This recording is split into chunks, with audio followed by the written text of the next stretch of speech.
Well, we're well into December and there's definitely some more specials we gotta cover, and Christmas calls for some traditions.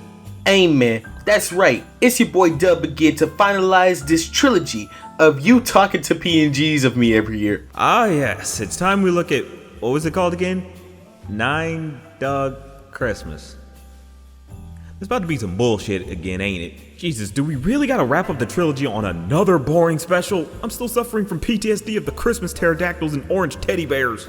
Believe it or not, I set this trilogy up exactly how Cartoon Network did in 2004, where all these specials were aired for the first time, and only time. I felt as though that this is the best final send-off, and who knows, maybe this is a diamond in the rough. Well, maybe you're right. Let's see. 1 hour later. Well, we're some optimistic dumbasses. You know what, to spare you all what we just saw, we'll just give you a small breakdown of the synopsis. Don't worry, we won't be long. There's barely any here. The main plot revolves around Santa's reindeer getting sick with reindeer flu. No, but it's a better waste of time than this. So the head elf named Buzz Lightyear! That would be more interesting, but no. And this klutzy elf named Agnes Ann, voiced by Russi Taylor, rest in peace, go searching for replacements. And there's these dogs that they happenstance into that need a home, maybe, I don't know. It's kind of not really focused on. Yeah, this movie pretty much lost me as soon as the reindeer got sick. Like, aren't they in the barn all year? Why are they getting sick now? Like, that's a huge oversight. Yeah, at least in all of the other reindeer, it was just a broken leg for one of the reindeer. Makes no sense that they just got sick even though they live in the coldest area on Earth. Well, was. So to carry on from the name of the film, we're introduced to a very tired James Earl Jones narrating the adventure of these two dogs, Tank and Snowplow. Good luck telling which one is which. And their exploration throughout the city as strays. And they're getting by pretty well, I suppose. They could just go around and eat random glizzies off the street and hitting that doggy style on them bitches in the sheets, you know what I'm saying? Did I use the right terminology for that? Am I offending anybody? No? Alright, bitch, thanks. The dogs get captured and meet the other 7 dogs. You got one named Cutie, because why not? One named Cheech, who's a Mexican Chihuahua, not voiced by Cheech Marin. Even he felt he was too good for this. And others you really don't give a shit about. I mean, there's also Frenchie, who's just the mean dog because French are jerks, I guess? I hate to be rude, but we're French. They all have random quirks that don't mean anything. Tank and Cutie fall in love out of nowhere. Yeah, they just start fucking like 20 minutes in. The shit's magical. We get like a whole 3-minute montage of their lives together, having puppies and shit. Good thing I ain't a furry though, because I would be all for this. Buzz and Agnes go searching for replacement reindeer and makes a call to a reindeer store. We're gonna put a pin in this for later. We also get introduced to our villain, Pierre, so I guess we're in France?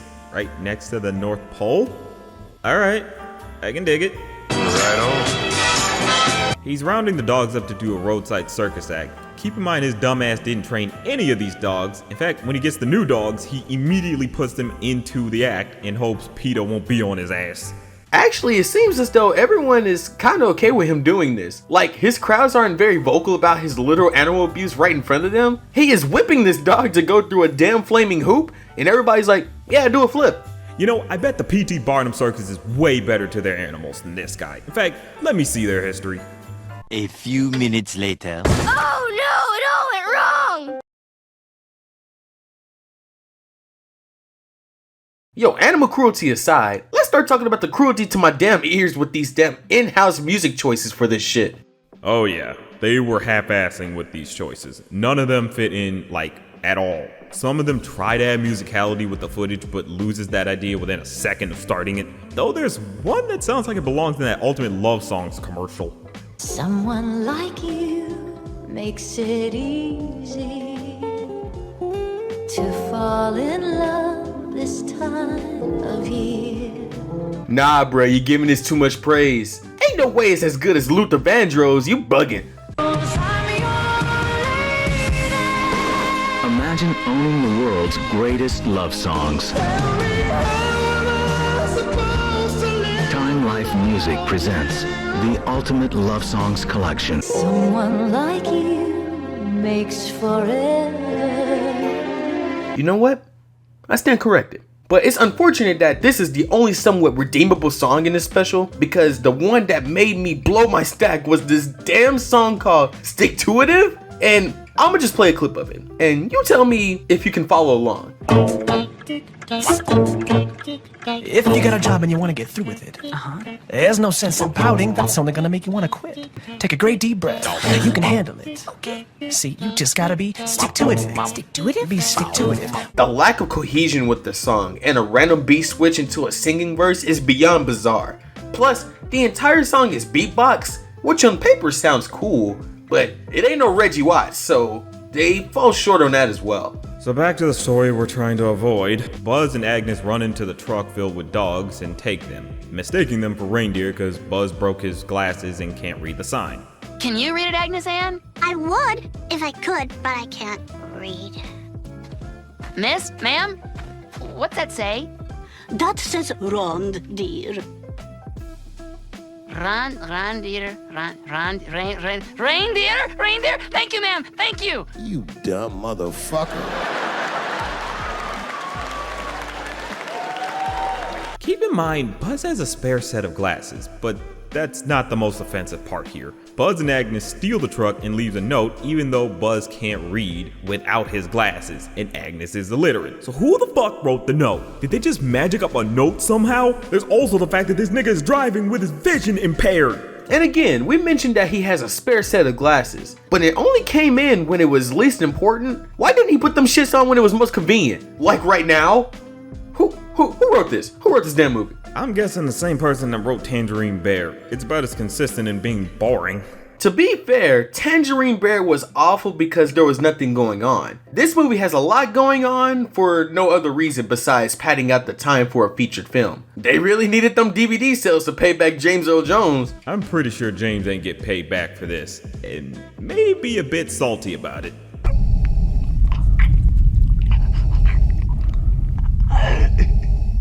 I find your lack of paycheck disturbing. A great example of them padding out the time is when the elves are teaching the dogs how to fly. I'm gonna go ahead and put a pin in this one too. And the dog's being stolen back by the villain again, which is just 5 minutes of unnecessary slapstick. We also meet a character named Tiny. You get it? Oh yeah, I get it. That's pretty stupid. This tiny dude comes out of nowhere to add conflict on top of conflict. Like, what are we doing anymore? Thankfully, this is towards the end, so we ain't got too much time with this, but Jesus, does this special waste time. Long story made shorter, Tiny cheats Pierre in a game of darts to get the dogs for free, but it doesn't matter because Frenchie helps Agnes save the dogs after being fed up with Pierre's shit. Yada yada, they escape, and now we're at the part where we can finally pull that pen out. Dub, you want to do the honors? You guys know about the classic trope of Christmas magic during the holidays? It's a very easy writing mechanic for all films, specials, and TV shows alike to simply put that everything was solved because why not? And well, this movie is no different. Actually, scratch that. This movie made me hate the trope and Christmas movies for a while because I can't help but see it. Except Klaus. That shit bang. At the tail end of the movie, when all seem lost because the dogs still don't have the ability to fly, Santa starts to finally get concerned on how he's gonna make his rounds this year. But fear not, here's a bag of Christmas magic. Oop, that wasn't enough? Here, sprinkle some more. Okay, now we're good. And the real ass kicker is at the beginning when Buzz was searching for reindeer, that reindeer store he called literally had reindeer for him that he could have easily used and just sprinkled the magic dust onto. He just said that they couldn't fly. That was all that the problem was with them basically. Meaning this whole thing could have been avoided if Buzz wasn't so incompetent. Jesus, if I was Santa, you would have gotten a lump of coal for life. Like, what was the point of this? This whole problem could have been resolved in the first 3 minutes. There's not even a big lesson taught. The dogs help Santa deliver the presents, and by the end, he gives them all away to loving homes, even though, like I said before, they didn't seem to care about that. It's kind of messed up if you think about it. For all he knows, these dogs want to stay together. Hell, he has a whole station that could take care of them. They could be backups or something. This movie is so dumb. And wait, does this mean that they can still fly? Was the Christmas magic only temporary? I mean, sure, getting a flying dog for Christmas sounds cool until they start peeing in places that you couldn't imagine, and you can't even punish them because they'll fly away? Bruh, they could reach the cabinets to get the good snacks. Santa, what have you done? You might be wondering how Santa gets home when he gives all the dogs away. So this movie is pretty stupid. It wastes all your time in favor of padding and doesn't have any major sense of direction. The music sucks and can be grating on the ears. We didn't even talk about the animation, which is 100% absolutely fine. It's just fine. Doesn't offend me personally, but it has stupid moments like the vehicles all being in 3D CGI, so you get some weird clipping effects, or it just looks odd when you have the 2D characters on the 3D vehicles. It's just weird. And some less than stellar shots, but it's not eye-gouging. Overall, this was just a waste. I can honestly see why Cartoon Network never ran these again.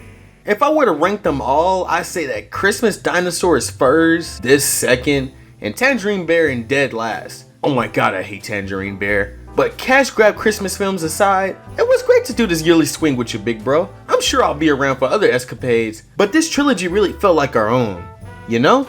Yeah, since we started this whole thing, we actually grew as friends. Brothers even.